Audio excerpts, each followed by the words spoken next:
एक छोटे से गांव में चीकू नाम का एक नन्हा बच्चा रहता था।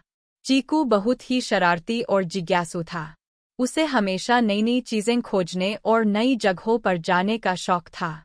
गांव के पास ही एक घना जंगल था, जिसे लोग जादुई जंगल कहते थे। चीकू ने कई बार अपने दादाजी से उस जंगल के बारे में कहानियां सुनी थीं। कहते थे कि उस जंगल में अद्भुत रहस्यमयी जीव और पेड़ पौधे हैं, जो जादुई शक्तियों से भरे हुए हैं। चीकू का मन उस जंगल को देखने के लिए ललचाता था। एक दिन, जब चीकू अपने दोस्तों के साथ खेल रहा था, उसने ठान लिया कि वह जादुई जंगल की सैर करेगा। उसने अपनी योजना अपने सबसे अच्छे दोस्त मोहन को बताई। मोहन पहले तो डर गया, लेकिन चीकू के उत्साह को देखकर उसने भी हाँ कर दी। उन्होंने अगले दिन सुबह ही जंगल की ओर जाने का फैसला किया। सुबह होते ही चीकू और मोहन अपने अपने घर से चुपके से निकल पड़े। उन्होंने अपने साथ कुछ खाने पीने की चीजें और एक टॉर्च भी ले ली। जब वे जंगल के पास पहुंचे, तो उन्हें एक पुराना और टूटे-फूटे दरवाजे जैसा कुछ दिखा, जिस पर बड़े-बड़े अक्षरों में लिखा था, जादुई जंगल में आपका स्वागत है। चीकू और मोहन ने एक दूसरे की ओर देखा और फिर दरवाजे को धक्का देकर अंदर चले गए। जंगल अंदर से बहुत ही घना और हरा भरा था। बड़े-बड़े पेड़, रंग-बिरंगे फूल और अनोखे जीव-जंतु उन्हें हर ओर दिख रहे थे। चलते-चलते वे एक बड़े से पेड़ के पास पहुंचे, जो बाकी पेड़ों से बिल्कुल अलग था।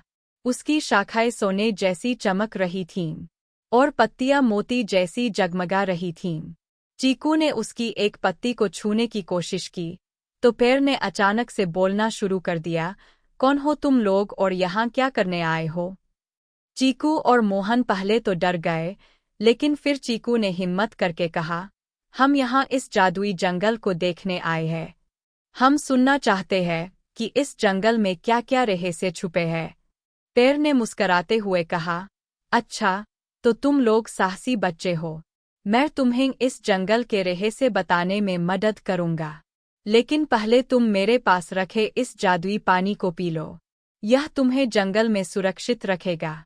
चीकू और मोहन ने उस जादुई पानी को पी लिया और पेड़ ने उन्हें एक दिशा में जाने को कहा।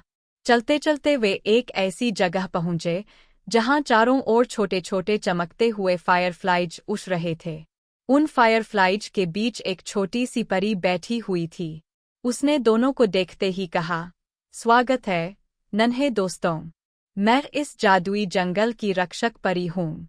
तुम लोग यहाँ कैसे आए हो? चीकू ने परी को अपनी पूरी कहानी सुनाई।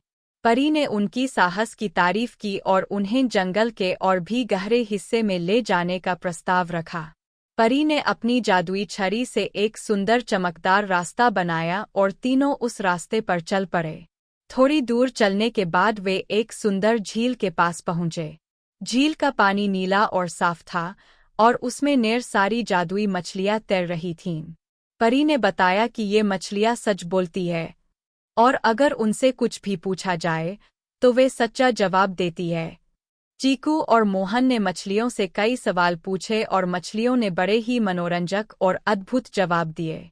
आगे बढ़ते हुए वे एक ऐसी जगह पहुंचे, जहां पेड़ पौधे खुद ब खुद चल रहे थे और आपस में बातें कर रहे थे। वहां एक बड़ा सा फूल था, जो अपने आप ही खुल और बंद हो रहा था।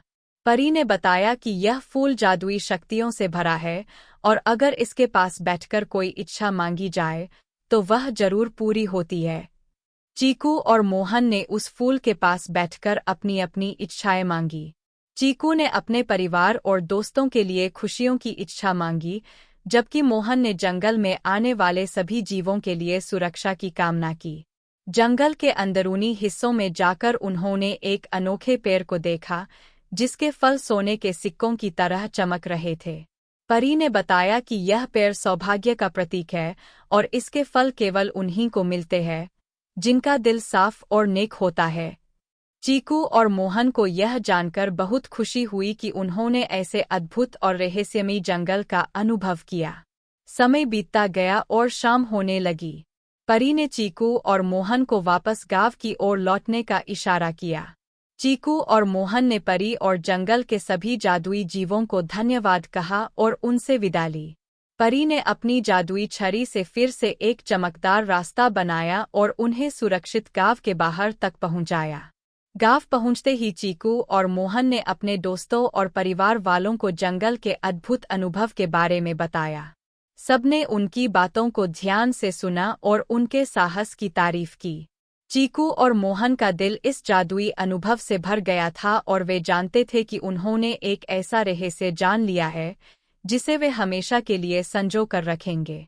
इसके बाद चीकू और मोहन ने यह वादा किया कि वे अब कभी भी बिना बताए किसी भी रहस्यमयी जगह पर नहीं जाएंगे और हमेशा अपने परिवार की इजाज़त लेकर ही नए साहसिक कार्य करेंगे। उनका यह अनुभव गांव के सभी बच्चों के लिए प्रेरणा का स्रोत बन गया और वे सभी भी चीकू और मोहन की तरह साहसी और जिज्ञासु बनने की कोशिश करने लगे। चीकू और मोहन की यह कहानी हमें सिखाती है कि साहस और जिज्ञासा हमें अद्भुत अनुभवों से भर सकते हैं, लेकिन हमें हमेशा अपने परिवार और दोस्तों की सुरक्षा और प्यार को ध्यान में रखकर ही आगे बढ़ना चाहिए।